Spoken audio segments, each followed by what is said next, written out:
Hello மாணவ செல்வங்களே, இது பிரபு ஆஸ் பட்டிக்காட்டு வாத்தி.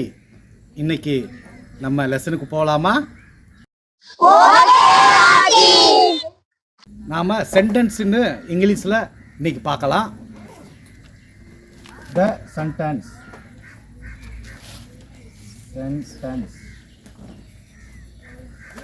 இது தமிழில் வாக்கியம். தமிழில் வாக்கியம்னு சொல்லுவாங்க.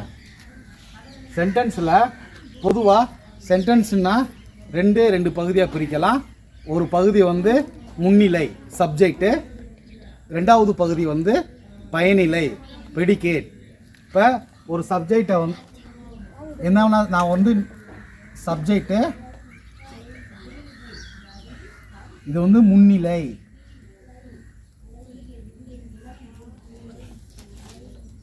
ரெண்டாவது பயனிலை,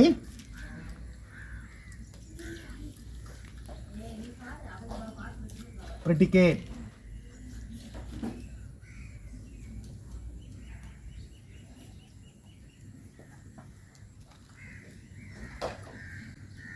இப்போ முன்னிலைனா ஒரு வாக்கியத்தில் முன்னாடி வர இடங்களை வந்து எல்லாமே நம்ம சப்ஜெக்ட்னு சொல்கிறோம்.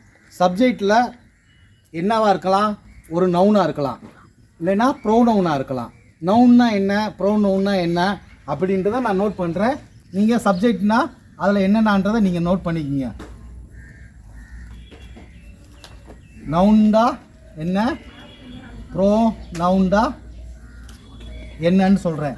நவுனான்னா ஒரு பெயர் சொல்.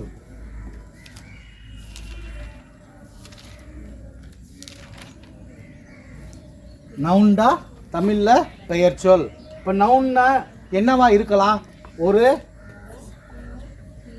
ஆளோட பெயர், ஒரு பெர்சன் ஆளோட பெயர், இல்லைன்னா அனிமலோட பெயர்,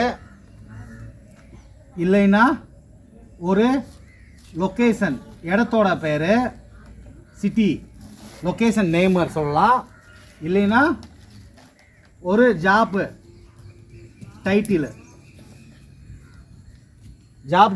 டாக்டர், இன்ஜினியர்ஸ் நம்ம ஜாப் டைட்டில் இருக்கலாம், அந்த மாதிரி ஜாப் டைட்டிலாக இருக்கலாம். இல்லைன்னா இதெல்லாம் வந்து நவுனில் வரும். அதுவே ப்ரோனவுண்டா என்னன்னா பிரதி பெயர்.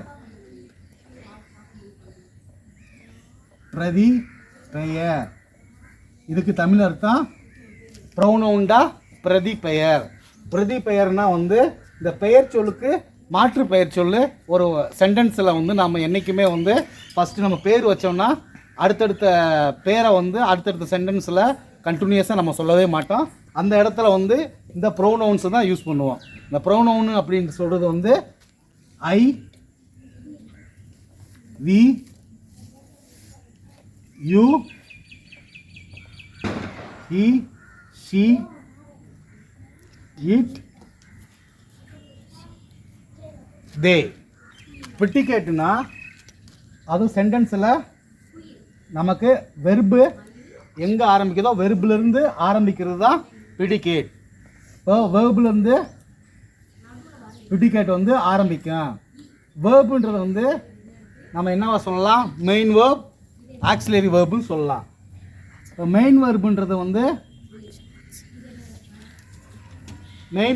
வந்து எதுவும் இல்லை, நாம் செய்கிற ஆக்ஷன் எல்லா வேலை செய்கிறோமோ அதை பற்றி சொல்கிறது தான் மெயின் வேர்பு.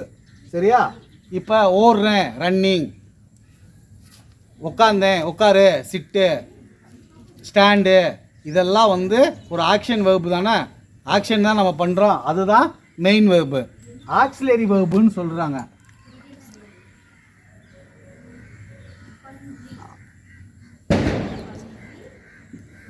ஆக்சிலரி வேர்புனா இப்போ ஆக்சிலரி வேர்பில் ரெண்டு டைப்ஸ் இருக்கு. பி வெர்பு, டூ வெர்பு அப்படின்னு சொல்கிறாங்க. பி வெர்பு இது டூ verb. சரியா? பி வெர்புனா am, is, are, were. இதெல்லாம் பி வெர்பு. டூ வெர்புன்றது வந்து do, does, has, have, had. இப்போ எழுதுறதுக்கு இடம் இல்லை, அதனால இங்கே நான் இங்கே எழுத முடியாதனால இங்கே எழுதுகிறேன். டூ வெர்புன்றது வந்து என்னென்னது இங்கே எழுதுகிறேன். do, does, did, have, has, had. இதெல்லாம் டூ வெர்ப்ஸ். நீங்கள் டூ வெர்ப்ஸ்ன்னு போட்டுட்டு இதெல்லாம் காப்பி பண்ணி வச்சுக்கோங்க. இது வந்து பின்னாடி வந்து நமக்கு வந்து தேவைப்படும். சரிங்களா?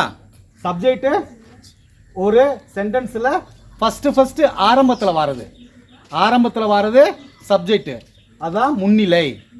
முன்னிலைக்கு வந்து நவுனாக இருக்கலாம், ப்ரௌனவுனாக இருக்கலாம். நவுன்னா என்னன்னு சொல்லியாச்சு, ப்ரௌனவுன்னா உங்களுக்கு எல்லாமே தெரிஞ்சிருச்சு. அதுக்கப்புறம் பின்னாடி வர்றது பயனிலை. சப்ஜெக்டை தாண்டி வர்றது சென்டென்ஸில் எல்லாமே பயனிலை. ப்ரிடிகேட்ன்ட்டு சொன்னோன்னா வேர்ப்லேருந்து ஆரம்பிக்கிறது தான் ப்ரிடிகேட். வேர்பை வந்து மெயின் வெர்பு, ஆக்சிலரி வேர்புன்னு ரெண்டாக பிரிக்கலாம். மெயின் வெர்புன்றது உங்களுக்கு தெரியும், ஆக்ஷன் என்ன வேலை செய்கிறீங்களோ அதுதான் வந்து மெயின் வெர்பு. ஆக்சிலரி வெர்பில் வந்து ரெண்டாக பிரிக்கலாம், be verb, do verb. Be verb வந்து உங்களுக்கு வந்து எல்லாமே தெரிஞ்சிருச்சு, டூ வெர்பு எல்லாமே இங்கே காமிச்சாச்சு. ஓகேங்களா? இதுதான் சென்டென்ஸை பற்றி நம்ம பொதுவாக பார்த்துக்கிறது. சரி, இதை பற்றின ஒரு எக்ஸாம்பிள்ஸ் கொஞ்சம் பார்க்கலாம்.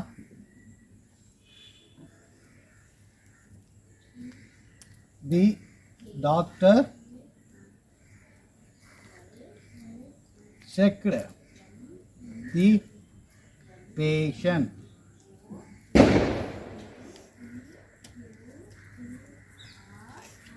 இதில் the doctor checked patientன்னு சொல்கிறோம்னா நம்ம சொன்னது நமக்கு ஏற்கனவே தெரியும். முன்னாடி வர்றது சப்ஜெக்ட்டு, பின்னாடி வர்றது ப்ரிடிகேட். சப்ஜெக்ட்னா என்ன சொல்லியிருக்கேன், நவுனு பெயர் சொல், இல்லைன்னா ப்ரோனவுனாக இருக்கணும். இதில் டாக்டர் தானே பெயர் சொல், ஜாப் டைட்டில் காமிச்சிருக்கோம்ல, அப்போனா இது நவுன் தானே.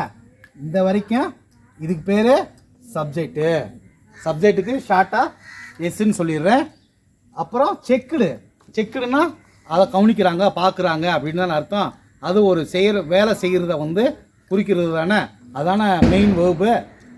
வெர்புலேருந்து ஆரம்பிக்கிறது எல்லாமே வந்து நான் ப்ரிடிகேட் சொல்லியிருக்கேன்ல, பயனிலை. இப்போது இதுதான வேர்புலேருந்து ஆரம்பிக்குது, இது வந்து ப்ரிடிகேட்டை வந்து நோட் பண்ணியிருக்கேன். இப்போ இது மாதிரியே வேறு இன்னொரு எக்ஸாம்பிள் எழுதலாம். He went to playground. இப்போ அவன் பிளே கிரவுண்டுக்கு போனான் அப்படின்னு சொல்கிறது அர்த்தம். இதில் நமக்கு எல்லாமே தெரியும், சப்ஜெக்ட்னா என்னவாக இருக்கும், நவுனாக இருக்கும், ப்ரௌனவுனாக இருக்கும். இங்கே ஹீன்றது வந்து ப்ரௌனவுன் தானே, நவுனுக்கு பிரதி பெயர் சொல் தானே, மாற்று பெயர் சொல் தானே ஹீ சென்டென்ஸ். அப்படின்னா இந்த ஹீ மட்டும்தான் சப்ஜெக்டு. ஓகே, அதுக்கடுத்து வெண்ட்டு போனேன் அப்படின்னு சொல்கிறது வந்து ஆக்ஷன் தானே, அது வந்து வேர்பு தானே, மெயின் வேர்பு தானே. அந்த வேர்புலேருந்து இருக்கிறது எல்லாமே வந்து நம்ம என்ன சொல்லுவோம், பயனிலை, ப்ரிடிகேட் அப்படின்னு சொல்லுவோம். அதை தான் பீன்னு போட்டுடலாம். சென்டென்ஸில் பாசிட்டிவ் சென்டென்ஸ், நெகட்டிவ் சென்டென்ஸ், அதாவது நேர்மறை வாக்கியம், எதிர்மறை வாக்கியம், அதை பற்றி தான் ஒரு சின்ன புரிதலை வந்து நான் எழுதி போடுறேன், நோட் பண்ணிக்கிங்க. இப்போது ஒரு வாக்கியத்தை வந்து ரெண்டாக பிரிக்க முடியும், சப்ஜெக்ட்டு ப்ரிடிகேட் என்னன்னு நம்ம சொன்னோம்ல, அது மாதிரி வாக்கியம் வந்து ரெண்டு டைப்பான வாக்கியங்கள் இருக்குது. ஒரு வாக்கியம் உண்டா நேர்மறை வாக்கியம், பாசிட்டிவ் சென்டென்ஸ், எதிர்மறை வாக்கியம்னா நெகட்டிவ் சென்டென்ஸ். அப்படின்னா அது என்னன்றதை உங்களுக்கு வந்து சின்னதாக வந்து எக்ஸாம்பிள்ஸோட உங்களுக்கு இந்த எக்ஸ்பிளனேஷன் பண்ணுறேன். இப்போ பாசிட்டிவ் சென்டென்ஸ், நெகட்டிவ்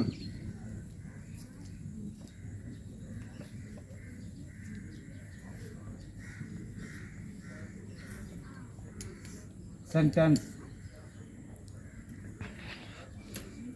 இப்போது பாசிட்டிவ் சென்டென்ஸ்னால் என்ன, நெகட்டிவ் சென்டென்ஸ்னால் என்னன்றதை எக்ஸாம்பிள்ஸோடு நம்ம பார்க்கலாம். பாசிட்டிவ் சென்டென்ஸ்னால் உங்களுக்கு என்ன சொல்லியிருக்கேன், நேர்மறை வாக்கியம். தமிழில் நேர்மறை வாக்கியம். இது நெகட்டிவ் சென்டென்ஸ்னால் அதில் தமிழில் என்ன சொல்லுவாங்க, எதிர்மறை வாக்கியம்.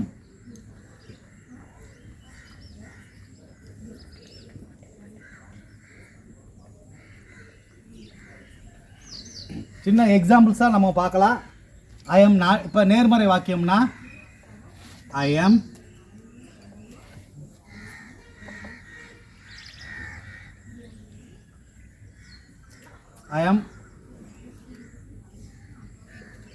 எம் வெல் அப்படின்ட்டு நம்ம சொல்லிடலாம்.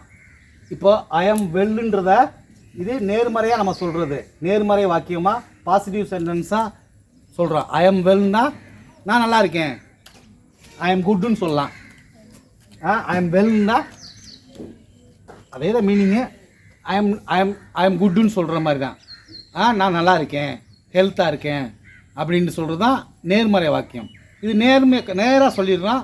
எந்த ஒரு நாட்டோ நோ, நாட்டு நோ அப்படின்ற இதெல்லாம் வந்து அனுபவிக்காமல், இல்லை இல்லைன்ற வார்த்தை வந்து போடாமல் சொன்னோம்னா அது பாசிட்டிவ் சென்டென்ஸ், நேராக சொல்கிறோம். இதுவே நம்ம நெகட்டிவ் சென்டென்ஸ்ன்னு நம்ம சொல்கிறோம்னா அதில் நாட்டு நோ அப்படின்றதெல்லாம் சேர்த்து சொல்லுவோம். இப்போ இதே ஐ எம் வெல்லுன்றதை எப்படி நம்ம வந்து நெகட்டிவாக மாற்றுவோம்னா I am not well, I am not well. இப்போ நாட்டு வந்துருச்சா, இந்த நாட்டு இல்லைன்னா நோவோ, நோ நாட் இந்த விஷயங்கள்லாம் வந்துச்சுன்னா அது எதிர்மறை வாக்கியமாக நெகட்டிவ் சென்டென்ஸாக இருக்கும். இப்போ வேறு எக்ஸாம்பிள்ஸ் கூட நம்ம பார்க்கலாம். they are in the park, they are in the park. அப்போனா தேனா என்ன அர்த்தம், அவங்க பார்க்கில் இருக்காங்க அப்படின்றது அர்த்தம். இதை வந்து நேர்மறையாக தான் இருக்குது. இதில் வந்து நாட்டு இல்லை நோ அப்படின்ற நாட் நோ இப்படின்ற வாக்கியம் எதுவுமே உள்ளே இல்லாதனால இது நேர்மறையாக ஸ்ட்ரைட்டாகவே இருக்குது. இப்போ இதை எதிர்மறையாக மாற்றணும்னா இதை நாட்டோ நோவோ நம்ம ஆட் பண்ணணும். நாட் போட்டால் தான் எதிர்மறை வாக்கியமாக மாறும். இப்போ தே ஆர் இந்த பார்க்குன்றத நம்ம வந்து நாட்டு நம்ம சேர்க்கணும். இப்போ என்றைக்குமே வந்து வேர்புக்கு அப்புறம் நாட்டு வரணும், வேர்புக்கு அப்புறம் தான் நாட்டு வந்து வரணும். எந்த இடத்துலையுமே நம்ம யூஸ் பண்ணுறோம்ல வேர்புக்கு அப்புறம் தான் நாட்டு வரணும். ஆம் நான் சொன்னேன்னா ஆக்சிலரி வேர்பில் பி வேர்பு தானே ஆம், பி வேர்ப்ஸ்னு சொன்னேன்ல, ஆமுக்கு அப்புறம் நாட்டு வந்துச்சா. இதில் they are in the park, இதில் என்ன வேர்பு இருக்குது, ஆர் தானே வேர்பு. அப்போனா தே ஆர் நாட், அப்போனா வேர்புக்கு அப்புறம் தான் அந்த நாட்டு வந்து என்றைக்குமே வரும். They are not in the park. சரியா, இங்கே நாட்டு இங்கே வந்துருச்சு பாரு, இங்கேயும் அது மாதிரி தான் இருக்கேன். இன்னொரு எக்ஸாம்பிள் வேணும்னா கூட நம்ம எழுதிடுவோம்.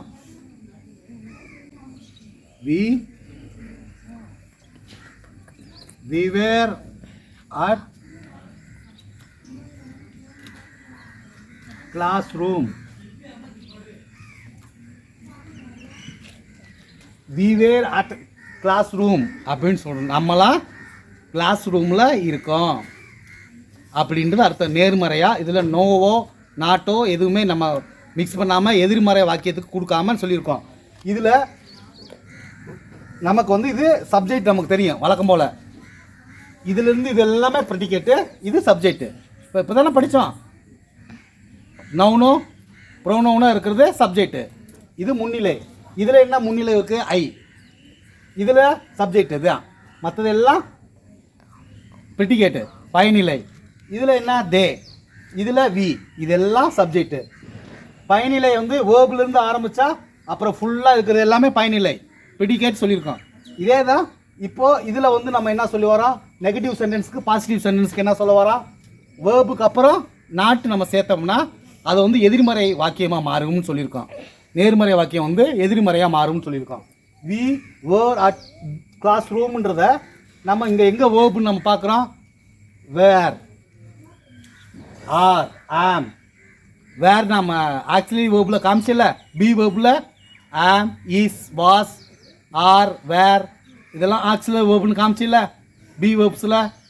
அந்த பி வேர்ப்ஸில் இதுதான் வேர்பு. இப்போ அப்போனா வேருக்கு அப்புறம் நாட்டுன்னு வந்து நம்ம ஆட் பண்ணிட்டோம்னா அது நெகட்டிவாக மாறிடும். அப்படின்னா இதுக்கு என்ன எழுதுவோம், வி வேர் நாட் அட்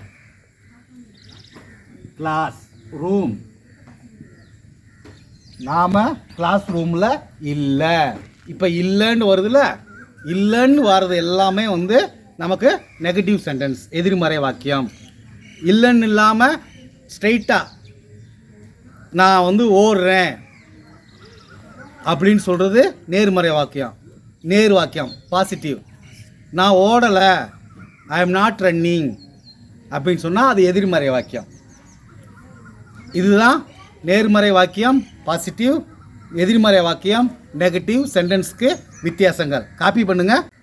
சில நேரங்களில் ஆக்சிலரி வேர்ப் மட்டும் இப்போ எக்ஸாம்பிள்ஸ் நம்ம பார்த்தது எல்லாமே வந்து வேர்பு வந்து ஆக்சிலரி வேர்ப்ஸ் தான் வந்து ஆர், வேர், இஸ்ஸு, வாஸு, ஆம் அதெல்லாம் நம்ம பார்த்தோம். சில நேரம் ஆக்சிலரி பி வேர்ப்ஸு வரலாம், மெயின் வேர்ப்ஸும் வரலாம் பின்னாடியே. இப்போது மெயின் வேர்பு ஆக்சிலரி வேர்ப்ஸு ரெண்டுமே சேர்ந்து வந்ததுன்னா அதுக்கு இடையில, அதாவது எங்கெல்லாம் ஆக்சிலரி வேர்ப் வருதோ அதுக்கு அப்புறமா நம்ம நெகட்டிவ்க்கு வந்து நெகட்டிவ் சென்டென்ஸுக்கு வந்து நாட்டு வந்து சேர்க்கணும். இப்போ மெயின் வேர்பும் வந்தாலும் பரவாயில்ல, ஆக்சிலரி வேர்புக்கு பின்னாடி நம்ம நாட்டு ஆட் பண்ணிடலாம், அது எதிர்மறை வாக்கியமாக மாறிடும். அதுக்கான 2 எக்ஸாம்பிள் வேணால் உங்களுக்கு இப்போ எழுதி போடுறேன். முன்னாடி வந்து மெயின் வேர்ப் இல்லாமல் வெறும் ஆக்சிலரி வேர்ப் பி வேர்ப்ஸ் மட்டும்தான் இருக்கிற மாதிரி நான் உங்களுக்கு வந்து எக்ஸாம்பிள்ஸ் எழுதிடுவேன். இப்போ மெயின் வேர்ப்ஸு ஆக்சிலரி வேர்போட மெயின் வேர்ப்ஸும் சேர்ந்து வர மாதிரி எழுதுகிறேன். அப்போனாலும் நம்ம ஆக்சிலரி பி வேர்ப்ஸ்க்கு பின்னாடி நம்ம நாட்டு போட்டுருந்தோம். மெயின் வேர்ப்பை வந்து நம்ம மைண்டில் வச்சுக்க தேவையில்லை. நம்ம ஆக்சிலரி வேர்புக்கு பின்னாடி வழக்கம் போல் பி இது நாட்டு வந்து சேர்த்துட்டோம்னா அதை வந்து எதிர்மறை வாக்கியமாக நெகட்டிவ் சென்டென்ஸாக மாறிடும். எக்ஸாம்பிளாக வந்து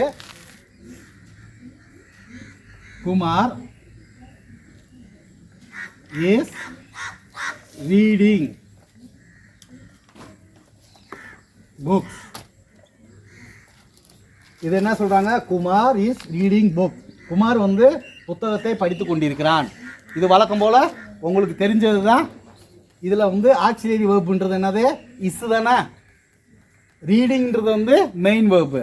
ஏன்னா அது ஒரு செயலை என்ன வேலை செய்கிறோமோ அந்த வேலை ஆக்ஷனை வந்து சொல்கிறது வந்து மெயின் வேர்பு. இப்போது இதில் ஆக்சிலரி வேர்பும் வந்துருச்சு, மெயின் வேர்பும் வந்துருச்சு. இந்த மாதிரி டைம்கள்லேயும் நம்ம மைண்டில் இருக்க வேண்டியது எல்லாமே வந்து இந்த ஆக்சிலரி வேர்புக்கு அப்புறமா நாட்டு நம்ம வந்து சேர்த்துருந்தோம், அவ்வளோதான். இப்போ இஸ் தான் நம்ம ஆக்சிலரி வேர்புன்னு நமக்கு தெரியும். அப்போனா Kumar is not reading a book. இப்போ இது எழுதிடலாம், Kumar is not reading books. இப்போது இஸ்ஸுக்கு அப்புறமா நாட்டு சேர்த்துடலாம். அப்படின்னா குமார் புத்தகங்களை படிக்கவில்லை. அந்த இல்லைன்னு வந்துருச்சா அர்த்தம். இல்லைன்னு வர்றது எல்லாமே வந்து நெகட்டிவ் சென்டென்ஸ். இல்லைன்னு வராமல் ஸ்ட்ரைட்டாக நம்ம ஸ்ட்ரைட் ஃபார்வேர்டாக நம்ம சொல்கிற சென்டென்ஸ் வந்து நேர்மறை பாசிட்டிவ் சென்டென்ஸ், நேர்மறை வாக்கியம். இன்னொரு எக்ஸாம்பிள் கூட பார்க்கலாம். He was playing chess. அவன் செஸ்ஸு விளையாண்டுட்டு இருக்கான் அப்படின்ட்டு மீன் பண்ணுறான். இதில் ஹீ வாஸ் பிளேயிங். பிளேயிங்கிறது வந்து ஆக்ஷன், உனக்கு தெரிஞ்சிருச்சுல, விளையாடுறது ஆக்ஷன் மெயின் வேர்பு. இது வாஸ்ன்றது என்ன, ஆக்சிலரி வேர்பு. அப்படின்னா வாஸுக்கு அப்புறமா நம்ம நாட்டு சேர்த்துட்டோம்னா அது வந்து எதிர்மறையாக மாறிடும். இப்போ இதுவே வந்து எப்படி எழுதலாம், he was not playing chess. இப்போ இவன் செஸ் விளையாடவில்லை அப்படின்ற மீன் பண்ணுறான். எதிர்மறையாக மாறிடுச்சா? இவ்வளவுதான். இதுலேயுமே வந்து முன்ன இப்போ எடுத்த இதில் வந்து சப்ஜெக்ட்னு என்ன, ப்ரெடிகேட்னா என்ன, இதிலே பாருங்கள். இது என்னவா இருக்கா? குமார் சப்ஜெக்ட்டு. நவுன்னு ஒருத்தரோட பேர் வந்து வந்துருச்சுன்னா நவுன் தானே அர்த்தம். அடுத்து வேர்ப்லேருந்து ஆரம்பித்தது எல்லாமே ப்ரிடிகேட்டுன்னு காமிச்சிருக்கோம். இப்போ இஸ் தானே வேர்பு நமக்கு தெரிஞ்சிச்சுன்னா இஸ்லேருந்து ஆரம்பித்தது எல்லாம் இது ப்ரிடிகேட். சப்ஜெக்ட்னா என்ன? முன்னிலை. ப்ரிடிகேட்னா என்ன? பயனிலை. இவ்வளவுதான். சிம்பிள். வாக்கியங்களில் இவ்வளவுதான். வாக்கியம்னாவே இதுதான். சரி, இதை ஃபுல்லாக வந்து ஒரு டைம் படிச்சுட்டு வாங்க. நாளைக்கு வந்து இதை வந்து ஒரு ப்ளேவாக வச்சு நாம் விளையாடலாமா? ஓகே.